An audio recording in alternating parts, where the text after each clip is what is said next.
성경 말씀 사사기 13장 24절, 25절 말씀이 되겠습니다. 25절 한 절 말씀만 봉독을 하겠습니다. 소라와 에스다올 사이 마하네단에서 여호와의 신이 비로소 그에게 감동하시니라. 저는 이 시간에 삼손이 주는 교훈, 이런 제목으로 같이 말씀을 잠깐 나누겠습니다. 여행객들에게 인기 있는 그 여행 가방 중에 그 삼소나이트란 가방이 있답니다.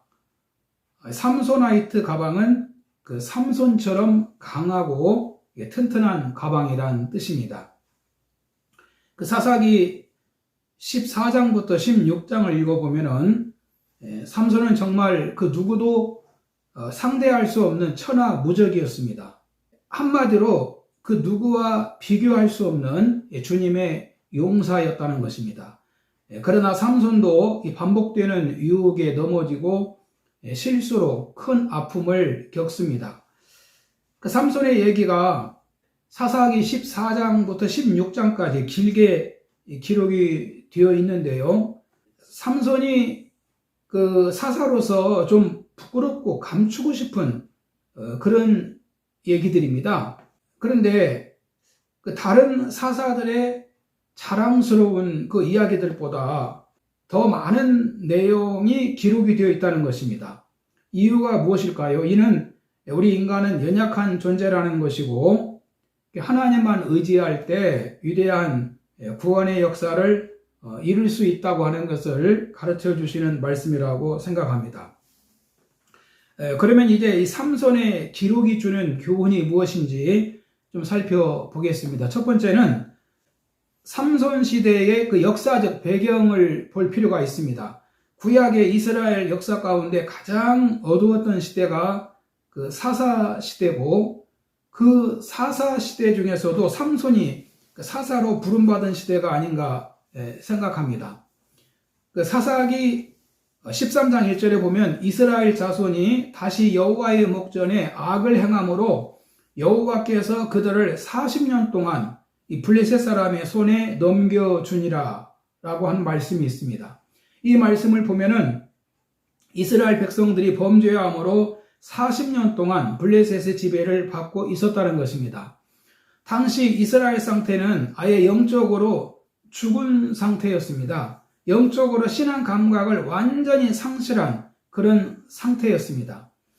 사사기 15장 1절 이하에 보면은 그 삼손이 이스라엘을 해방시키기 위해서 블레셋과 싸우지 않습니까? 블레셋 사람들이 몰려와서 삼손을 잡아 죽이려고 합니다. 그런데 유다 사람들이 삼손을 결박해서 블레셋에게 넘겨주는 그런 시대였습니다. 과거에 유다 지파가 어떤 사람들입니까? 가나안을 정복할 때도 앞장섰던 사람들이고 이스라엘에서 누구보다도 본이 되는 그런 지파였습니다. 그런데 지금 그들이 하는 것을 보면 자그마치 그 숫자도 3,000명이나 됩니다. 그들은 이 블레셋에 40년간이나 눌려 있었습니다. 그래서입니까? 그들은 자신들의 정체성을 완전히 상실하고 완전히 전의를 잃어버렸습니다. 이것이 당시 삼손 시대의 배경입니다. 여러분, 세상은 지금도 우리 신앙을 도와주지 않습니다. 그래서 우리는 정신을 차려야 되고 하나님을 바라봐야 되고 하나님을 의지해야 됩니다. 두 번째는 고독한 삼손의 모습을 볼 수가 있습니다. 사사기 13장 24절 이하에 보면은 그 여인이 아들을 낳음에 그의 이름을 삼손이라 하니라. 그 아이가 자라매 여호와께서 그에게 복을 주시더니 소라와 에스디올 사이 마하네단에서 여호와의 영이 그를 움직이기 시작하셨더라 라는 말씀이 있습니다. 여호와의 영이 삼손을 움직이기 시작하셨다는 겁니다. 삼손에게 성령의 역사가 나타나기 시작하셨다는 것입니다. 삼손이 어느덧 그 장성에서 장가들 나이가 되었습니다. 그래서 그 14장 1절 이하에 보면은 삼손이 그 블레셋 사람들이 사는 딥나에 내려가서 그곳에서 이방 여인을 보고 결혼할 마음을 가집니다. 삼손은 딥나로 내려가서 거기서 블레셋 한 여자를 보고 돌아와서 그 부모님에게 블레셋 여자와 결혼하겠다고 합니다. 그러니까 부모가 반대를 하지요. 그러자 삼손은 내가 그 여자를 좋아하오니 그 여자를 데려오소서라고 합니다. 그 히브리 말로 이 좋아하오니 또 용모가 아름답다라고 말할 때 토비라는 그 단어를 씁니다. 그러나 여기에 이 사용된 단어는 이 톱이 아니고 야사르라는 말을 쓰고 있습니다. 야사르. 이는 합당한 이유가 있다는 것입니다.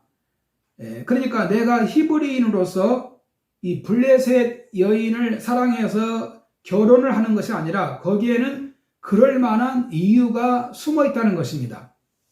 지금 내가 이 블레셋 여인과 혼인을 해야 하는 분명한 이유가 있다는 것이지요. 그 이유가 뭡니까? 결혼을 통해서 블레셋 사람들을 치려는 것이었습니다. 그래서 사사기 14장 4절에 보면 그때 블레셋 사람이 이스라엘을 다스린 까닭에 삼손이 틈을 타서 블레셋 사람을 치려 함이었으나 그의 부모는 이 일이 하나님께로부터 나온 것인 줄을 알지 못하였더라. 그러면 우리가 이런 생각을 해볼 수 있습니다. 이스라엘을 괴롭히는 이 블레셋을 치려면 그 삼손이 공식적으로 군사를 모집해서 준비를 해서 블레셋을 쳐야 하지 않았을까 그런 생각을 해볼 수 있지요. 제가 앞에서 그 삼손 시대의 배경을 설명을 했지요. 그 당시 이스라엘의 상태는 군사를 모집해서 블레셋을 치기 위해 준비할 수 있는 그런 상황이 아니었다는 겁니다. 아예 그들은 누가 아군이고 누가 적군인지 모르는 아주 암흑의 시대였습니다. 그냥 적에게 눌려 살고 있었지요. 적에게 짓밟히고 있는데도 숨소리조차 내지 못하고 있었다는 것이지요. 그래서 삼손은 혼자서 적진으로 뛰어 들어가야만 했다는 겁니다. 이는 하나님께서 죽은 땅에 새로운 구원의 씨를 삼손을 통해 뿌리기 시작하셨다고 하는 말씀입니다. 하나님은 이스라엘 백성을 살리기 위해서 일을 하고 계셨다는 것이지요. 세 번째는 삼손이 포도원에 있는 젊은 사자를 죽인 교훈입니다. 사사기 14장 5절에 보면 삼손이 그의 부모와 함께 딥나에 내려가 딥나의 포도원에 이른즉 젊은 사자가 그를 보고 소리를 지른지라. 딥나는 본래 이스라엘 땅인데 블레셋 땅에 되어 있었습니다. 그런데 젊은 사자가 그곳에 있었습니다.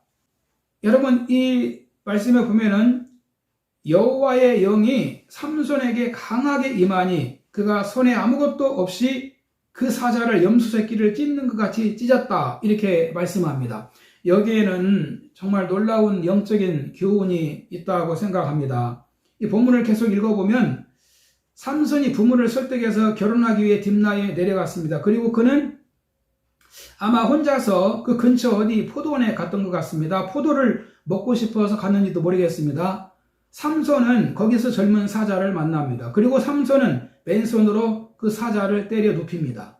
여기에 영적인 교훈이 무엇일까? 이는 포도원은 성경에서 이스라엘 백성으로 비유하는 내용이 있습니다.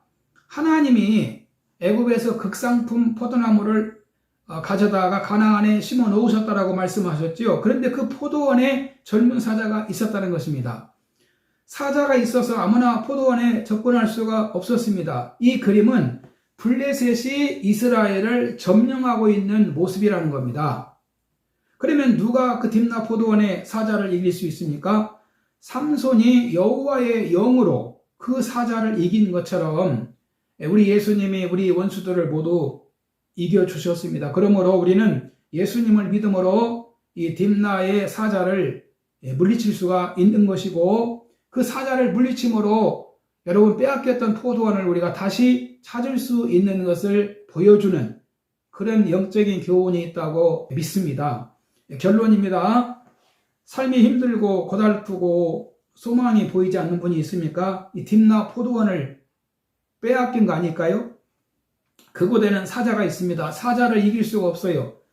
그런데 삼손은 여호와의 영이 강하게 임하여 젊은 사자를 죽일 수가 있었습니다. 우리는 예수님이 나의 구주이신 것을 믿음으로 이 사자를 이길 수가 있고, 그리고 잃어버린 포도원을 되찾을 수가 있다는 것입니다.